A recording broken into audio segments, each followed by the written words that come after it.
We've come a long way with superhero films, eh?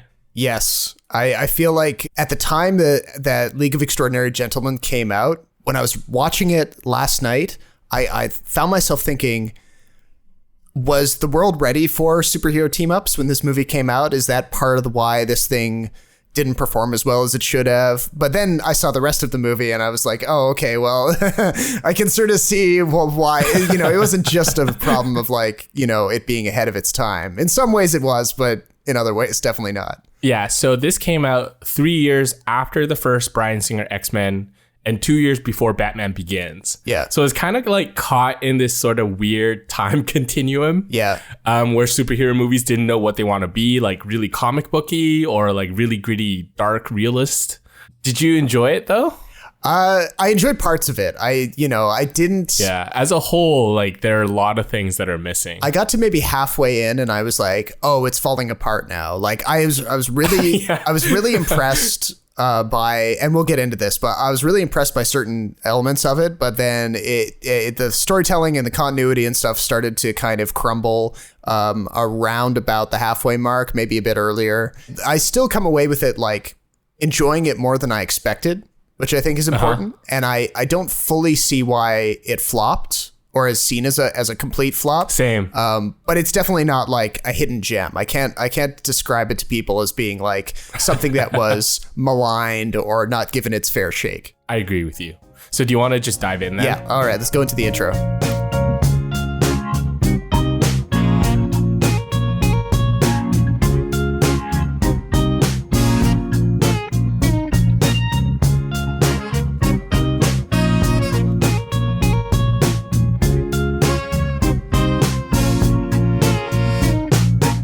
Welcome to another bonus episode of the Extra Buttery podcast, otherwise known as Robert and Jason Watch Old Movies. Title to be determined. So this is our series that we've just launched this year, where Jason or I pick a movie that one of us hasn't seen and has overlooked for one reason or another, and we circle back and we watch it and reappraise it and figure out the good parts, the bad parts, whether the thing was overlooked for a good reason or if it was just as well that we skipped over it after all. So this time we are going to be talking about The League of Extraordinary Gentlemen from 2003. Their origins are unknown. Their methods are extreme. But when our future's at stake, they'll be the world's last hope. Directed by Stephen Norrington, who's a name that probably doesn't pop into most people's heads because this was the last feature that he ever made. Yeah, so his directing experience on this film was so bad, he swore off directing films like entirely, and he stayed true to his word. So credit to him. And it's funny because Norrington to me is the name that I associate now with the grumpy British dude in Pirates of the Caribbean. Yes. Yeah. the Norrington, the British officer that is always getting his ass handed to him by either Will Turner or Jack Sparrow. Exactly. And no one's listening to his orders. He has no authority whatsoever in the film. He's guided by his own principles, which aren't necessarily bad, but he just has no agency over anything. And this is kind of how I see Stephen Norrington directing this movie. Yeah, I can see that. Yeah. Just having all sorts of ideas, but you got the studio interference. Sean Connery clearly doesn't respect him at all. And I think it's one of those funny things, like the production itself. If this had been made now, I think there would have been more like a narrative and more media coverage of the production. But because this was like 20 years ago, we just didn't get that. But I just wanted to like kind of go back and just ask you, like, what did you know about LXG before you started watching this? Well, I knew, and for people listening who the name might sound familiar, but for one reason or another, it also skipped them by like it did for me. This was a movie that I knew from. I remember when the trailers came out back in, I guess it would have been 2002, that it had some sort of Victorian superhero / literary figure team up aspect to it. I knew that there were characters from other franchises that appeared in this. So in this case, we have the Invisible Man, who is a H.G. Wells creation. Alan Quatermain, who up until I watched this movie, I didn't know that he was a pre-existing literary character. That's Sean Connery's character. So Alan Quatermain, he was a big game hunter character that had existed for decades before he was put first into the comic book that inspired the movie, and then, of course, this adaptation. Then you have Wilhelmina Harker, who's from Bram Stoker's Dracula and other vampire media that followed after that. Dorian Gray from Oscar Wilde's famous novel. Yeah, and as you were saying, Captain Nemo from 20,000 Leagues Under the Sea, Captain of the Nautilus, and a few other characters that were not originally found in the graphic novel by Alan Moore that inspired the movie, but who were kind of peppered in by the studio. So we have Tom Sawyer, the Mark Twain's character, who's in there for a bit of like Americanness. His inclusion is really awkward, but we'll get to that. Yeah. And essentially, it was the comic book by Alan Moore was an attempt to do sort of a Victorian Justice League. So let's pull in these Victorian characters, turn of the century characters, and put them together and help them and have them work together to solve a mystery. And the comic, from what I was reading about post-movie, as I often do, it went on for a couple of volumes, and the characters followed paths that were very different from what we ended up getting in Norrington's film. But it's clear that the studio putting this movie together, they probably hoped for sequels. They probably had some ideas for where they could take these characters. So there is a very much of a origin story, setting the stage, franchise starter vibe to this movie. But of course, as we all know, it didn't work out for them. That's right. So I think this is one of like the first attempts to have like a tentpole IP for a studio that's comic book related. You can kind of see the similarities between this and X-Men. X-Men was kind of the first one that, and Unbreakable too, actually, we shouldn't forget that, where like the two movies had this really dark blue hue throughout the entire film. And you really get that with this film too. So this was a graphic novel done by Alan Moore and Kevin O'Neill. And Alan Moore, as we all know, really hates it when, you know, his stuff is adapted. Yeah, he has a really funny relationship with it where he's happy to take the money from the studio that's willing to adapt it. That's right. But then he says that he will refrain from watching the resulting adaptation because he knows it'll only hurt his feelings. That's right. So he has this kind of very transactional relationship with the adaptations. He hates what people do to his material, but he's willing to take, you know, the money because he's a good capitalist, I guess. Yeah, exactly. And so if you ever wanted to be on Alan Moore's side, this is the film that you would side with him on, because clearly it strays very far from the graphic novels, which I read many, many years ago, and I don't remember, but I know for a fact that this movie was not really, I would guess, a faithful adaptation. And part of it, as you said, was the inclusion of Tom Sawyer, who was played by Shane West, who was like supposed to be like this big teen, you know, heartthrob back in the early 2000s. I was so confused about Shane West. I thought for sure I was seeing a bizarro version of a young Timothy Oliphant the whole time. Oh, yes. Yeah, for sure. I was like, wait a second. Was Timothy Oliphant, when he was like in his 20s, did he have long blonde hair? Because like the guy's face looks almost identical, like the spacing of the eyes, the shape of the mouth, all that stuff. And I was like, but Timothy Oliphant's voice, like the voice he's doing now is so much like lower register and cool compared to this kind of like this sort of whiny thing. Yeah, exactly. I don't know this what guy's he was going for, but that's not Shane West's like normal voice, I think. I think he tried to do like a backwater sort of like Mississippi accent, little twang to it because he was playing Tom Sawyer. But he, like with all these like literary characters from British literature anyway, you have this like American character that's thrown in.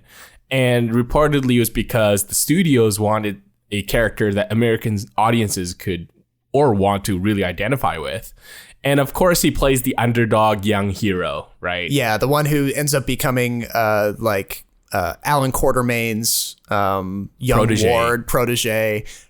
You know, they have a scene setting up, you know, the Quatermain showing Sawyer how to shoot in the second act, which then, of course, foreshadows something that happens in the climax of the movie, yada, yada, yada.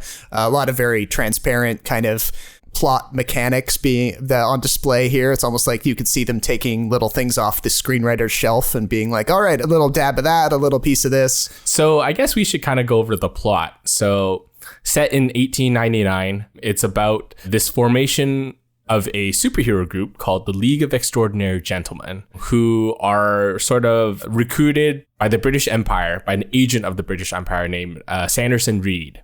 And the first person he recruits is Alan Quatermain, played by Sean Connery. Alan Quatermain obviously at first rejects his idea. He's like, I'm a grumpy old man, just leave me alone, I'm retired. But obviously the fight is brought to his door, so he ends up recruiting a bunch of other characters, and they go up against this villain called the Fantom, which is this terrorist group that is trying to incite world war. And the League of Extraordinary Gentlemen are tasked to hunt this mysterious Fantom down and prevent World War I, basically. It kind of happens in this sort of like alternate history that's sort of like steampunk, dieselpunk inspired. Dieselpunk, yes, I learned about dieselpunk for my research for this episode. So yeah, I mean, I'm a huge fan of steampunk, as you probably know. But the dieselpunk is a sort of twist to it that, you know, it separates. It's right on that dividing line where, you know, this is set in 1899, so still like the rule of Queen Victoria. Usually steampunk coincides with Victorian England. But it's when you pass over into the interwar period, like roughly around World War I to leading up to World War II, that's when this kind of retro futurist thing starts being described as dieselpunk, because you're dealing less with steam, obviously, and more with, you know, gas-powered engines. Exactly. And that brings me to the first scene of the movie. The first sequence of this movie is this tank that appears out of nowhere. A tank in 1899 that cruises down London, smashes everything, breaks into the Bank of England and steals blueprints of Venice. I thought that was actually one of the better parts of the movie, the opening scene. It's a good way to start. Because it really sets everything up. And honestly, if you think about all these like bank heists, this is one of like the more creative and interesting ones, where like it gets straight to the point. There's no dilly-dallying. There's no, you know, little intricate movements or anything. It's just this tank that no one has seen plowing through Victorian England. Yeah, this is where the kind of the retro futurist stuff kind of kicks in, because obviously tanks of that design didn't show up on battlefields until later into the First World War. So they're already giving you a hint that the historical details here have been shifted a bit, advanced a bit. There's all throughout the movie, the characters have access to technology that in our world they wouldn't have for decades in some cases. So that's a bit of a hint that like, oh, we're dealing with an alternate universe here. But I love the way they did that scene where it was kind of a combination of like full size practical tank plus definitely some miniature work to kind of pull off the crash into the bank facade and the you know, all the destruction that happens there. And it, you know, it definitely whets your appetite for what comes later. Exactly. So it really starts off on a really high note. Unfortunately, it kind of starts to like head downhill a little bit from there. The one thing is, after they break into the Bank of England, these villains, they climb out of the tank and they start speaking German. And one of your biggest fears right now is thinking, oh my God, this is another film about nasty, evil Germans, isn't it? Yeah. And really it's not, because it's just a villain that's playing both sides of the equation. But when you first saw that, did you kind of get scared a little bit? Like maybe that you were getting something that was too cliched?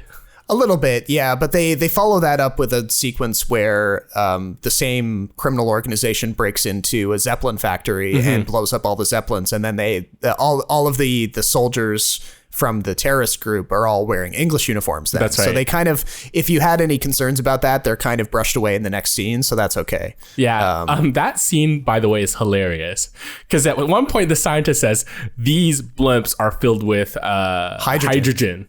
And the villain just laughs it off and says, whatever. And he just harpoons the whole thing. Yeah. And then the explosion is just like a teeny tiny bit of what it would actually be like. Sure. Yeah. They would have all been cooked. I know, it was just one of those things where it's hilarious. And this is also the part where you can really see the CGI age not so well. Yes, yeah. It looked like a very simplistic, what they call in the effects biz, compositions. So they have a piece of film, and it would have been film that had your actors in it in the foreground, and then they cut out a little shape and insert the VFX shot in that shape that they've cut out.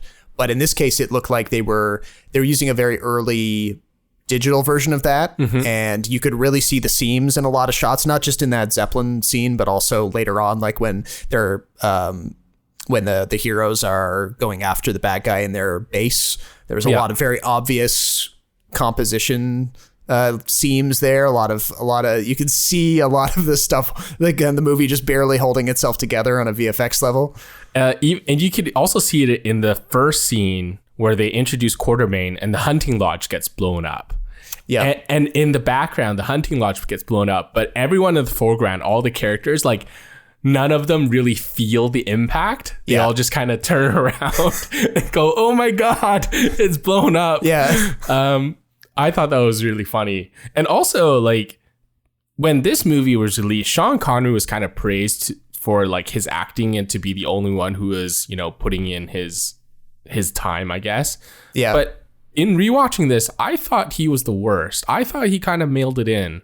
Or maybe it's just like this character isn't really for him. He actually took on this role because he turned down The Matrix and The Lord of the Rings because he didn't understand the script. Yes. And so when the script came and he didn't understand this one, he just kind of took a shot at it. And I feel like he kind of missed something here. I mean, I think it was a combination of things. I was reading a little bit about this, and obviously, like, a lot of this is Wikipedia, so take it for what it is. But it sounded like he, like you said, he turned down Matrix and Lord of the Rings. He turned down what would have ended up at his current at the level of stardom that he had at the time.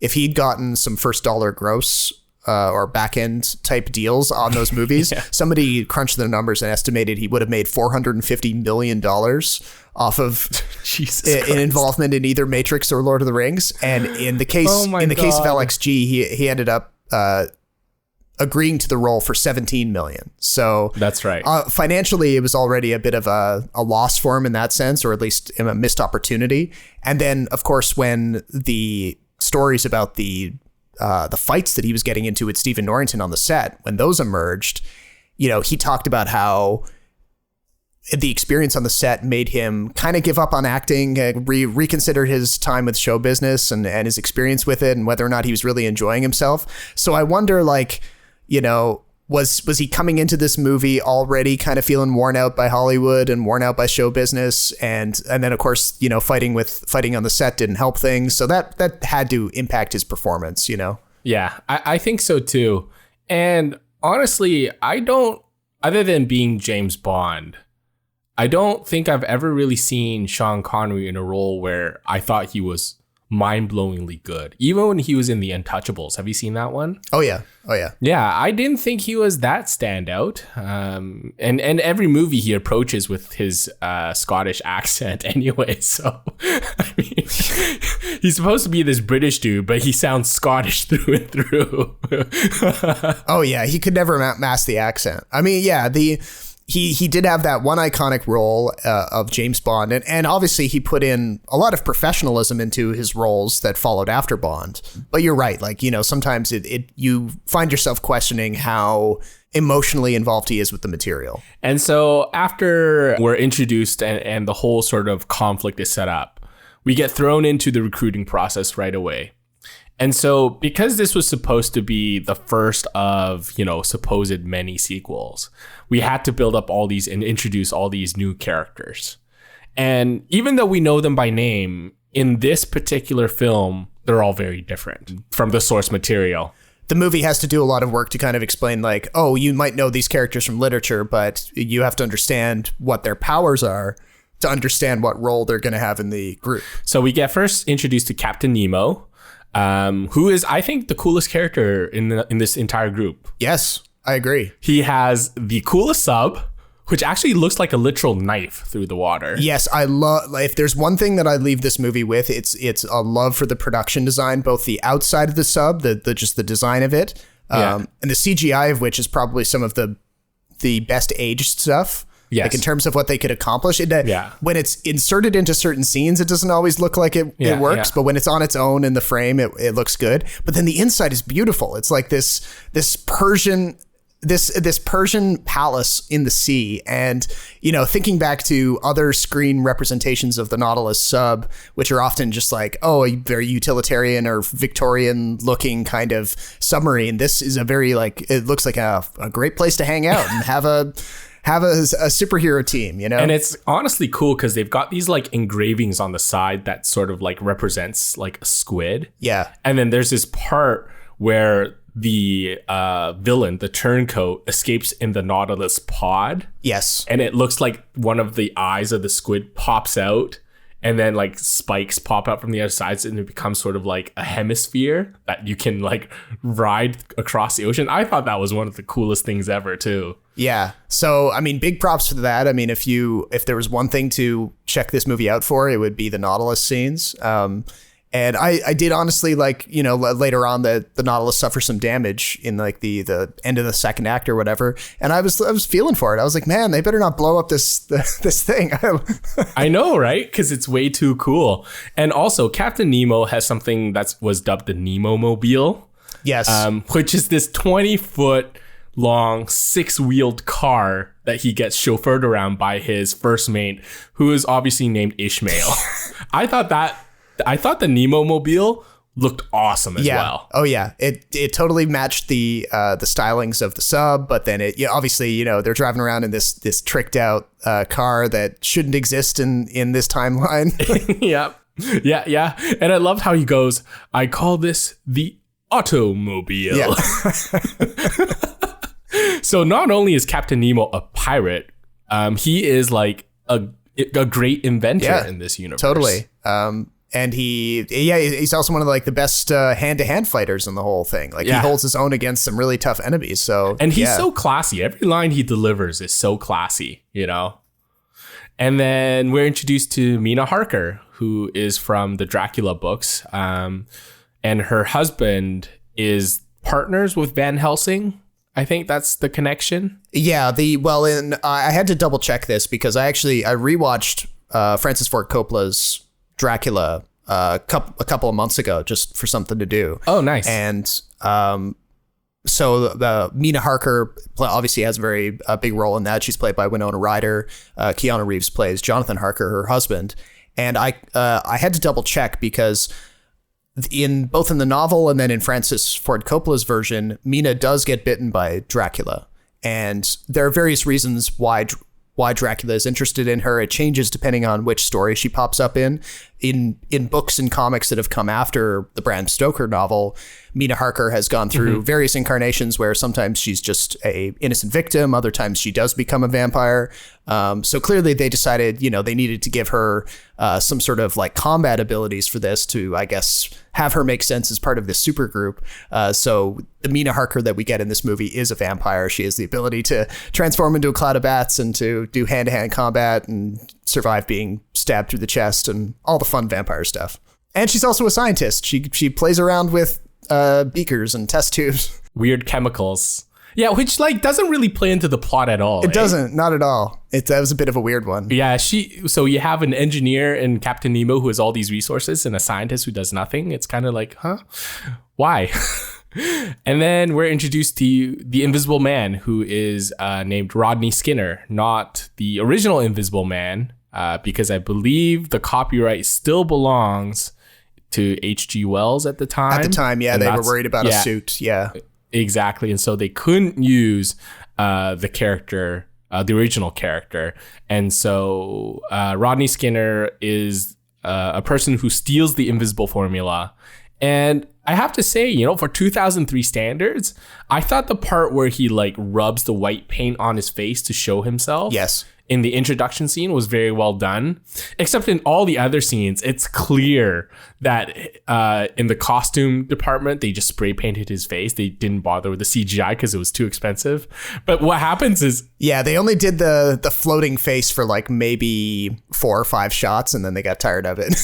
And at the same time, this kind of just shows you sort of the budget constraints, I guess it had. Yeah. Even though they clearly the budget was pretty sizable, clearly they said, you know what, screw the CGI the entire time. It's too hard to do. Let's just put white baby powder all over his face for the rest of the movie. Give him a pair of sunglasses. He'll look cool, you know. Yeah. It's worth noting, actually, on the topic of budget, really quickly, that the reported budget for this was about $78 million. And so if you factor in Sean Connery's $17 million salary, he essentially took like something like close to a quarter of the movie's complete budget. So that explains in some ways, you know, why they didn't necessarily have the biggest stars to fill out the rest of the cast. Right. And they probably had some constraints when it came to the VFX. Mm-hmm. And speaking of Connery and the Lord of the Rings connection, we also have Stuart Townsend playing Dorian Gray. Yeah. Stuart Townsend was the original Aragorn. Right. Yeah. And until he was fired. They fired him like 3 weeks into shooting or something. And yeah, because and you can kind of see why. Like, he really doesn't have that leadership, team leader type quality. The rugged kind of outdoorsman. Exactly. He is more of a Victorian age frat boy. Yeah. And he you could see him very rich, not very interested in others, very self-absorbed. Yeah, you could see him playing like Wormtongue in Lord of the Rings, but probably not Aragorn. That's right. And so Dorian Gray is kind of like an agent of chaos in this. He's kind of there for comic relief. He's also kind of there as to be a sort of anti-hero in some ways to the League. Although this is where the storytelling of the movie kind of starts to crumble, I think, because they seem very much in a rush to kind of set him up as a potential member of the team, but then they don't really spend a whole lot of time building up any tension over his allegiances. They just like, at one point they're like, that's right. Oh, he just walks into a room, tells a guy that he's the bad guy, almost literally. He's like, I'm the bad guy, boom. Yeah. And then lets the guy live long enough to run out and tell all of the heroes that he's the traitor. And so that's, I don't know, it feels like that almost feels like something that happened during production where they shot some more material and then maybe got rid of it in the edit or something. It feels mixed up in the way that we get it. Well, it's an interesting point because all of the reveals in this movie, I think, are horribly done. There's no buildup of tension. So the next character we meet is actually Mr. Hyde, and we don't get an introduction except the fact that the group goes to Paris, and all of a sudden they're hunting down this monster that's running across rooftops. Yeah, they're real like jump cut almost into the action, and I get the, you know, it's a kind of in media res sort of introduction, but that's something that you would open the movie with, not midway, you know, as a character introduction scene. I know, and that's when you're still building the team and introducing all these characters. The last character we're introduced, not including Tom Sawyer, who we already talked about, is James Moriarty, who is M, basically the Bond M in this sense, because he's the one that sort of recruits everyone and kind of leads them on their way. The problem with having Moriarty as the leader of the team is that everyone knows at some point he's going to be the villain. Yeah, totally. And well, I mean, you don't know that his name is Moriarty at the beginning, because if they, you know, if everyone on the team knew he was Moriarty, then I guess they all know about Sherlock Holmes, so they would know, oh, okay, we're not dealing with the actual representative of the government here, we're dealing with a bad guy, so they wouldn't trust him. His involvement there does sort of beg the question, like, all right, we've got Moriarty, but where are Holmes and Watson this whole time? Are they not part of the LXG? Maybe they were supposed to be in the sequel. After these introductions, which I think were disjointed, but, you know, somewhat well done. Like, you could see where this was going. The movie hits kind of a wall where nothing really happens because they're traveling from place to place.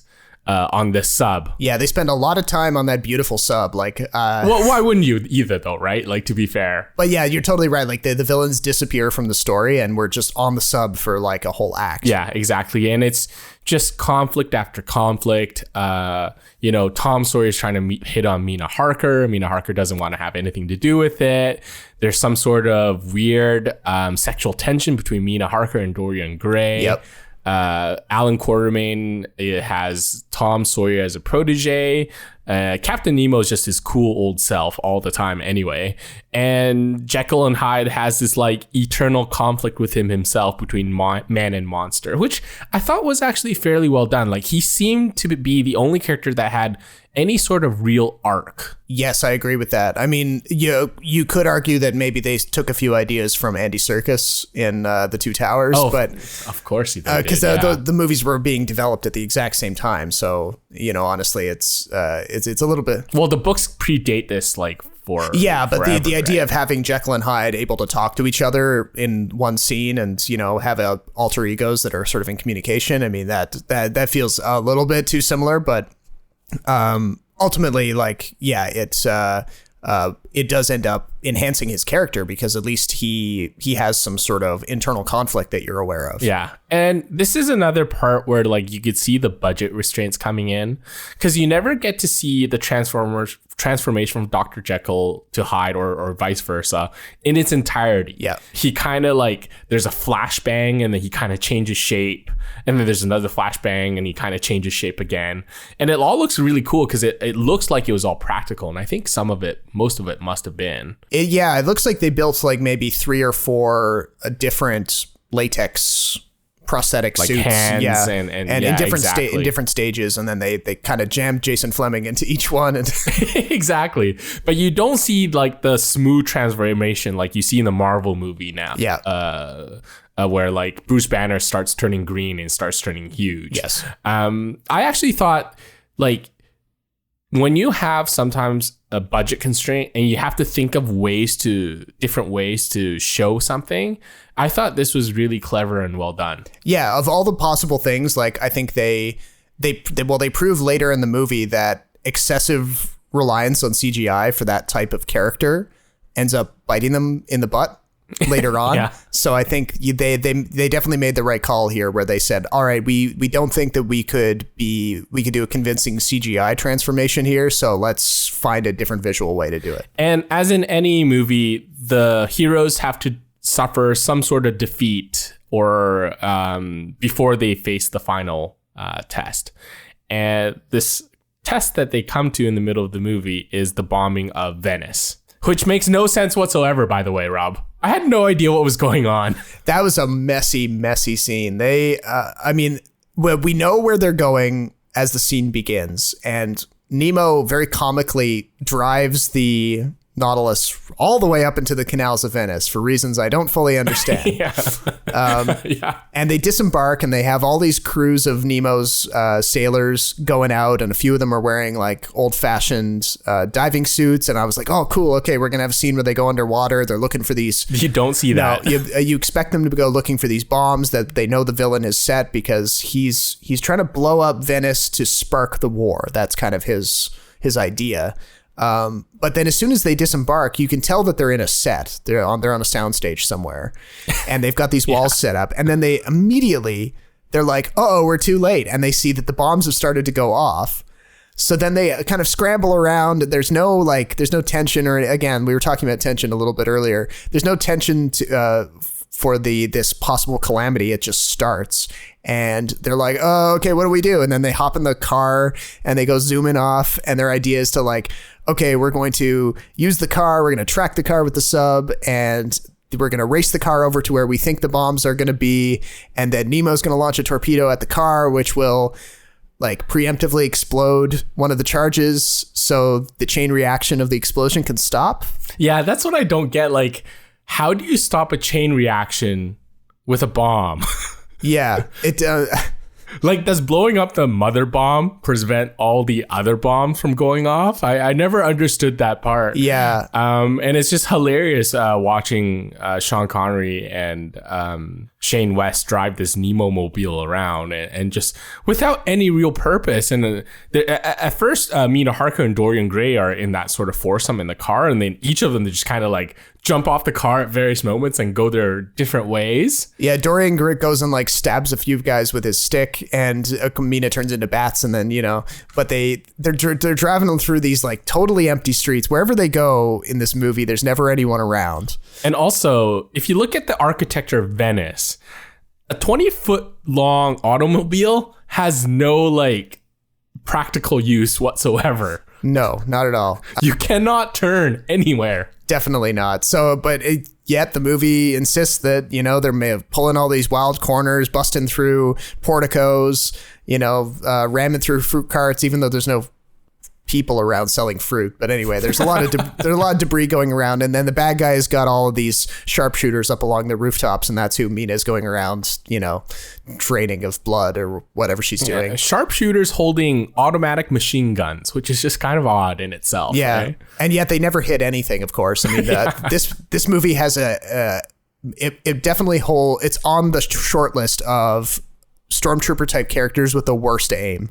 They literally never hit anything with those guns. There is so much plot armor around everyone until the plot armor's taken off by the writers. Yes, big time. I also love the progression of Mina Harker's costumes. I don't know if you noticed this. She goes from like, she's introduced in very buttoned up Victorian lady outfits, and then they reveal that she's a vampire, and then all of a sudden she gets a little bit more black and red in her outfit. And then by the time she gets to Venice, she's done away with all of the white blouses and the long kind of skirts, and she's wearing this basically like a dominatrix outfit. This bustier, and her hair's all undone and flowing behind her, and I'm like, okay, great. I mean, you have Peter Wilson in your cast. I guess you want her to look sexy by the end of it. Yeah, whatever.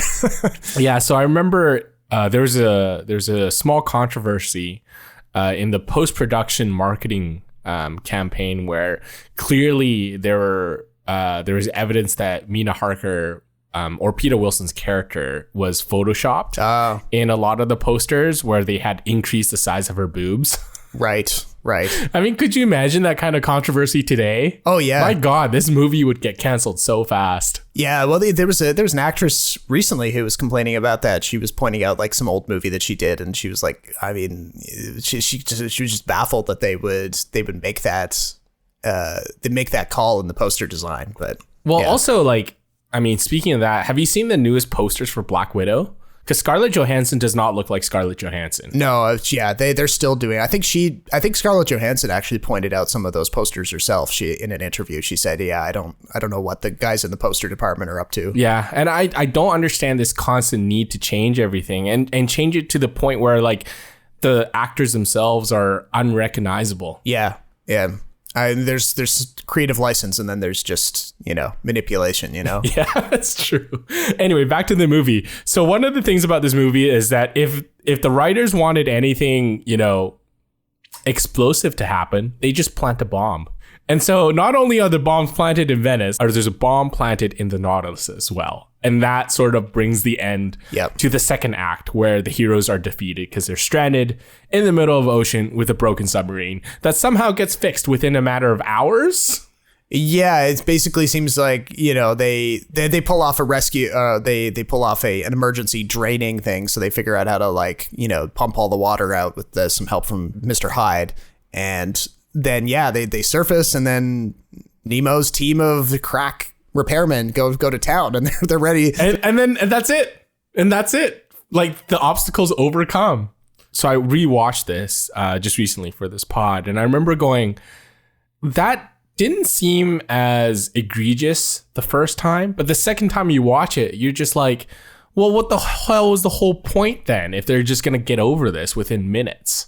Yeah, you'd honestly expect them to maybe pull in for their final fight with the bad guys a little bit worse for wear, and or be pressed against time, which we never got that feeling. Yeah, when they get to the big villain lair at the end, there is some ticking clock aspect where it's like, oh, they've successfully stoked the tensions of war, and they're going to sell off all of this military technology and potions and things they've cooked up, and it's all going to leave the factory now if we don't blow it up. So they kind of start a ticking clock, but it doesn't seem to have been something they worried about until right as soon as they arrived. And so once they get the Nautilus fixed, they end up tracking the enemies to their base, which I still don't understand how they did it. Some sort of tracking device on the Nautilus pod. But anyway, they somehow end up in like inner Mongolia. Yeah. And like I'm thinking back to like the map of the world, and I'm going, are there really any bodies of water that, you know, are big enough to fit the Nautilus if we're going into inner Mongolia? Which, by the way, looks exactly like Iceland. I mean, the Nautilus seems to be able to shapeshift according to where it needs to be. So yeah. I mean, cool sub, but I mean, there's no consistency in what it can or cannot do, right? Yeah, and nobody ever remarks on it being anywhere. Like this giant knife-like boat drives up to the dock in Paris, right into Venice, up this river in Mongolia. Nobody comes out and says, "Oh wow, that's a really wild-looking boat that shouldn't exist." You know, it's kind of like fast travel in video games. Yes, where like you go to a certain point and you click a button and you can travel like in seconds to another place in the world. It has that kind of feel. But anyway, so they show up at this compound, which is basically like a fortress. And it actually reminds me a little bit of the fortress in Inception in the mountains. Yeah, a little bit. Yeah. Yeah. And so obviously our heroes, you know, storm the fortress. A big fight ensues. I gotta say, the action in this film still holds up because it's very clear and legible. That's true. I really enjoyed some of the scenes in there. Yeah, they don't, in terms of like the fight choreography, you don't get lost. So that's good. We're still like, this was being made before, say, the Bourne movies had a huge impact on the way fights were choreographed. That's right. Yeah. So you don't get the shaky cam stuff that kind of took over Hollywood for about 10 years. It's that trend has faded now, I think, especially with like the John Wick movies coming on the scene. But yeah, at the time this thing was made, we were sort of before that trend. Yeah. And so in the fortress, all the characters, you know, splinter off and coincidentally, you know, have their little rivalry showdowns. So Alan Quartermain and Tom Sawyer team up and they hunt down the Fantom, who turns out to be M, as we alluded to earlier. So no surprises there. Zero surprises there. Mina Harker and Dorian Gray have this like weird sexual battle where they make bedroom jokes as they, you know, cut each other up into pieces. And can I say that I love how the screenwriters and the producers thought the audience was too dumb to get the setup of that invasion that they pull off the first time they say it. So they literally, like, you know, they gather in that cave outside of the lair in the beginning of the act, and they say, all right, Nemo and Mr. Hyde, you go off and do this. Me and Sawyer will go off and do this. And then when they're going into the factory, then Quartermain explains all of the areas again. He says, oh, look over there. That's where Nemo and Hyde are going to go. Oh, look over there. That's where we're going to go. Yeah. There's quite a bit of like dumb exposition where they're just like explaining what characters think and feel and do rather than just showing them.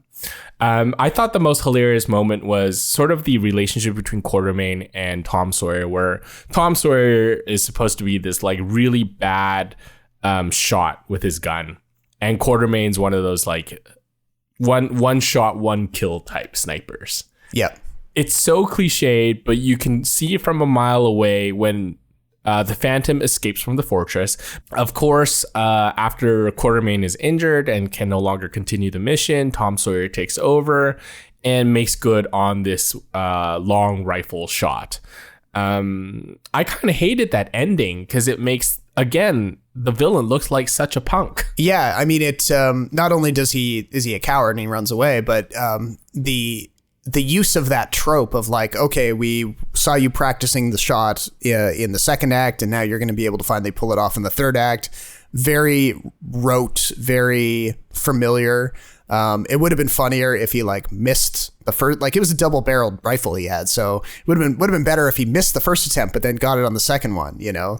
But yeah, and also the secret weapon that the Fantom was making was sort of this super soldier serum that allowed whoever took the serum to develop all the superpowers that the League of Extraordinary Gentlemen had. Yep. At the end, when he gets shot with the serum in his hand, he drops the serum and it falls into the depths of the ocean. Never to be found again.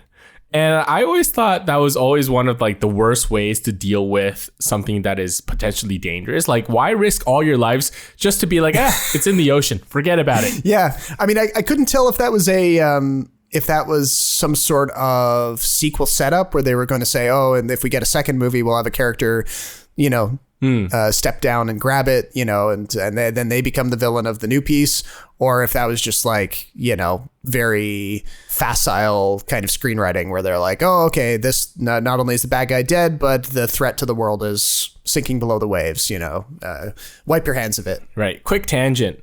Do you remember in Jurassic Park when Nedry steals the DNA vials of the dinosaurs and hides them in the foam canister? Yes. And he's about to escape, but the canister gets away from him and it ends up being covered by mud and lost? Yes. Was that canister ever recovered in the sequels? I can't remember because it really reminded me of that. Yeah, no, I don't think it did. We've never had a scene where a character kind of stepped down and dug it out of the dirt or anything like that. It was always in the subsequent movies, if there were dinosaurs running around, it was because InGen or one of their subsidiaries was being, they were playing gods again, and they had unlocked some server with all the secrets on it. They never bothered to go see where Nedry hid the stuff. Right. Okay. Yeah. So it's one of those like ways a movie deals with a really important object that really always bugged me, that they just kind of left it there. I have to say, like, all in all, I remember 2003. So how old would I have been? I would have still been in high school. Remember enjoying this movie, actually. Like, when you're 14 years old, you're not thinking about necessarily plot, character development. You're kind of allowing the movie to wash over you. And so the things that I noticed the most was the production design for Nemo, and also just this crazy bonkers idea of having literary heroes be superheroes and teaming up together. So those were the two things that stuck with me. On second viewing, I can see why a lot of people didn't like it. It does get boring at times. The character development is not there. And as we alluded to, as we talked about, there are too many cheap screenwriter tropes and tricks that it uses. There's nothing complicated or interesting about the plot. I'm thinking back to when it came out, and I remember the trailer, and I remember hearing that it was bad when it came out, and it. But then it's funny that if I had seen it then when it came out, I probably would have liked it, because I also remember liking Van Helsing, which was another movie that came out, I think. Oh, yeah. I think the next year, 2004, with Hugh Jackman. Very similar vibes. Yeah, yes. Which also had a very that was more steampunk and less dieselpunk, because Van Helsing has all of these cool like retro futurist weapons for hunting vampires. And in fact, I think the actor who played Moriarty in this played Dracula in that Van Helsing movie. That's right. And he was also Mission Impossible 2 as with the lead henchman. Oh, yes. Okay. Yeah. So, I mean, the guy who gets his finger cut off. Right. Yeah. So obviously he has a history of playing baddies, but I remember loving Van Helsing when it came out, and then later discovering how I was, that was just a product of being a bit naive and not really knowing what I should be looking for in movies. But I think that's an interesting point, because like it really depends on what you're looking for in a movie. If you're looking for something intelligent, something that'll, maybe tickle your brain a little bit, this is not it. This is pure mindless entertainment, and legitimately some of it's pretty good. Yeah. Although if you're looking for something that has like gothic vibes, superhero team ups, and very intense production design, arguably the first Hellboy movie, again from 2005, yes. I think 2005 that came out, Guillermo del Toro. If you're looking for something that actually succeeds as a movie on all those points and has similar inspirations and influences, that is the one to see, because that will not only tickle all of the kind of production design aspects that you might like from League of Extraordinary Gentlemen, but it actually has a central hero who you end up caring about. Right. And honestly, if you look at the movies that are making a bunch of money these days, I kind of feel bad for LXG because I think its reputation is tarnished by how little money it made, when really there's a lot of movies that have made a lot more money than LXG that I think are very much inferior. Yeah, they arguably have like less interesting stuff going on a production level. Maybe their actors are like more commonplace, whatever the case may be. But yeah, there's definitely been a lot more mediocre stuff in this genre that's come out since LXG. And there was some talk of turning this into a show, I think in 2015. And that would have been interesting. They almost got it to pilot, but then it kind of floundered. Right. There was also talk about like an all-female League of Extraordinary Gentlemen. Yeah, I think it was around the same time that the show was being developed. Oh, okay, so maybe it was the same thing, but that would have been interesting too. I actually would be interested to see a reboot of some kind with these characters. Yeah, absolutely. You could do it like an all-female version, or you could just do a straight-up Alan Moore adaptation. As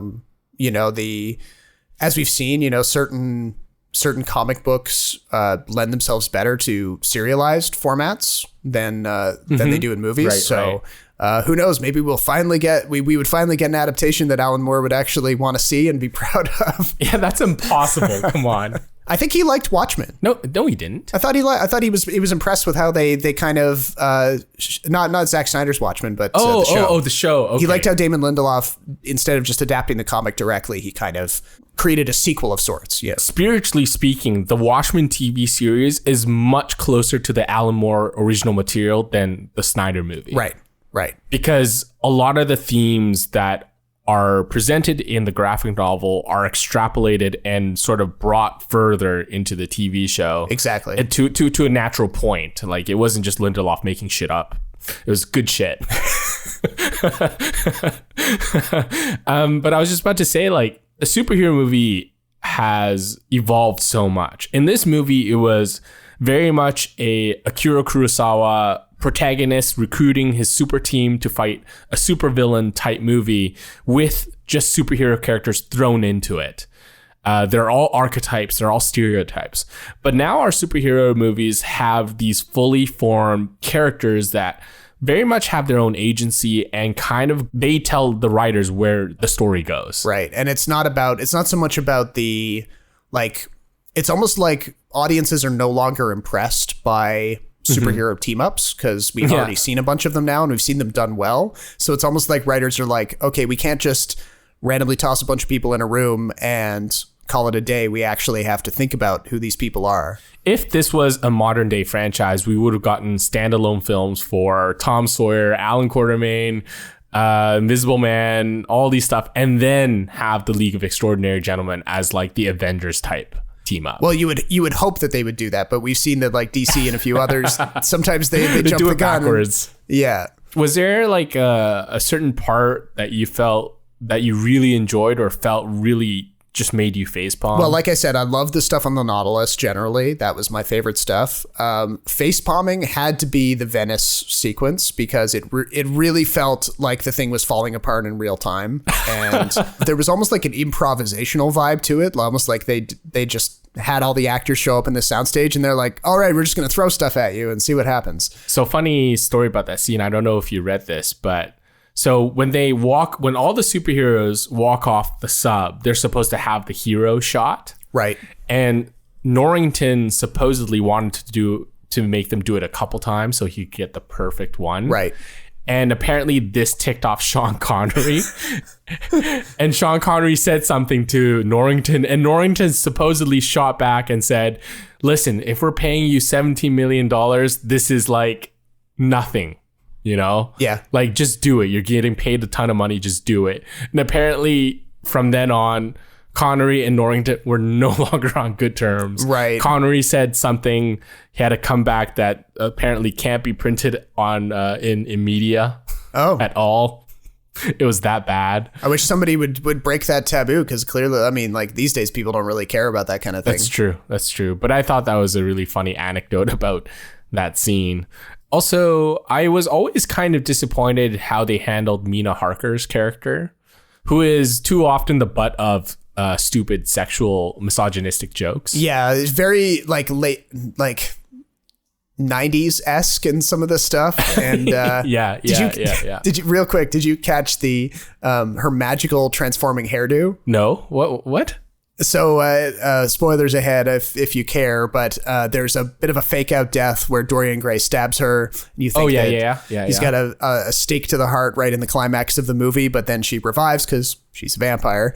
But when she does revive, you realize that her hair has now been straightened. Oh, I didn't notice that. The whole scene up until that, she had this kind of like tight curls going. There's a lot of continuity errors going. In the first scene at Dorian Gray's house where there's the big shootout, there's a part where he gets shot, but one of the villains manages to grab onto his shirt and tear it off, and you can see the bullet holes healing.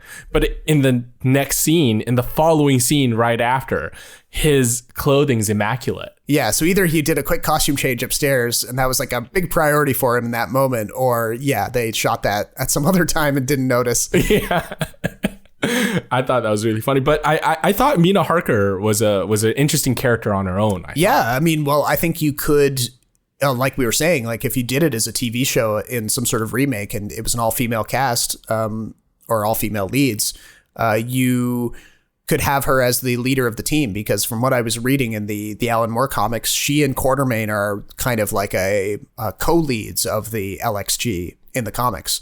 So not only is it backed up by the source material, but I think her character is interesting enough on its own. You know, she starts out in Dracula as like just the wife of the lawyer to Dracula, but then ends up, kind of being the most important person by the end of the novel. Mm-hmm. That's right. Any last thoughts? I'm very conflicted over whether to recommend this to people because... Well, like I told you, like there's certain parts that are good. Overall, it's kind of like if you have 2 hours to spare, give it a watch. It's kind of interesting in the history of superhero films in Hollywood that this is kind of overlooked. And it's really not as bad as people say it is. There have been worse superhero films. Yes. Very much so. I look at half the X-Men films are trash. Yeah. Like really trash. Worse than this, I would argue. Yeah, because at least this, even when it's trash, it's interesting to look at. Thinking ahead now to future episodes, we have our Oscars reaction episode coming up next. So if you stick with us for the next episode, that's what you'll hear. We'll be reacting to whatever comes from this year's Oscars ceremony and whatever the wonderful surprises or snubs or whatever the case may be. I still don't know how I'm even going to watch it because I don't have TV, and normally I would go to an Oscar party, but COVID has made that impossible. You'll be able to stream on some platform. I'm not going to condone any sort of illegal activity, but I'm sure you'll be able to find a stream somewhere online. I hope so. I hope I'm not stuck with some sketchy stream that has like random dropouts and freezes and stuff like that, because I'll just quit if that's the case. And then once the Oscars are over, we'll be back to whatever new movies are going to come out in the foreseeable future. The schedule has been moving a little bit, and poor old Top Gun got kicked in November, so we really don't know. Stuff is still in flux. We don't really know what we're going to be talking about quite yet, but we'll have some good stuff for you. So until the next episode, my name is Robert Snow in Toronto. And my name is Jason Chen in Vancouver. Thank you for listening, and we'll talk to you next time.